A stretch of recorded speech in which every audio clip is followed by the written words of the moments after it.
Testing of Fuji Differential Pressure Transmitter.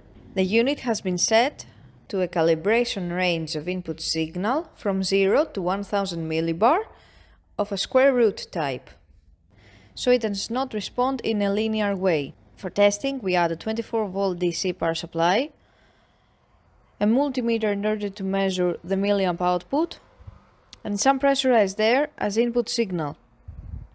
By manipulating the input signal, we can see that the unit responds accordingly and outputs the full 4 to 20 milliamp output signal according to the input signal. The unit has been set to a square root type, so we can see that it does not output the 4 to 20 milliamp in a linear way.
It is now clear that the Fuji Differential Pressure Transmitter is working successfully and is ready to be delivered to the customer.